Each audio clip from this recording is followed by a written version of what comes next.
Welcome back. وفاقی وزیر برائے اطلاعات و نشریات سینیٹر شبلی فراز کا کہنا ہے کہ براڈ شیٹ کمیشن کا سربراہ جسٹس ریٹائرڈ عظمت سعید شیخ کو بنانے پر اپوزیشن کا چلانا بتا رہا ہے کہ وہ ایک ایماندار انسان ہے۔ تفصیلات کے لیے دیکھیے مرتضی رائے کی رپورٹ۔ کابینہ اجلاس کے بعد وزیر اطلاعات شبلی فراز نے میڈیا بریفنگ میں بتایا کہ کابینہ نے براڈ شیٹ معاملے پر کمیشن بنانے کی منظوری دی ہے، جس کے سربراہ جسٹس ریٹائرڈ عظمت سعید شیخ ہوں گے۔ بولے، براڈ شیٹ کیس نے ثابت کیا کہ کیسے سیاسی مصلحت کے تحت لوگوں کو راستہ دیا گیا۔ براڈ شیٹ میں ملوث تمام لوگ سامنے لائیں گے۔ شیخ عظمت سعید صاحب جو کہ ایک مانا ہوا پہچانا ہوا نام ہے، تو اس میں تھوڑی سی تبدیلی یہ کی گئی کہ اس میں ہم نے جو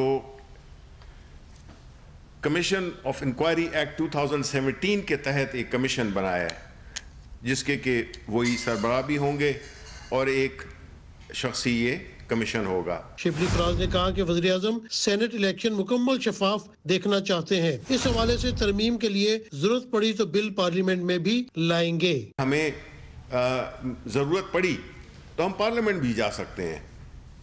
ہم آلریڈی ہمارا بل پڑا ہوا ہے اس میں نیشنل اسمبلی میں، اور ہم چاہیں گے کہ یہ جو کانسٹیٹیوشنل امینڈمنٹ اگر ضرورت پڑے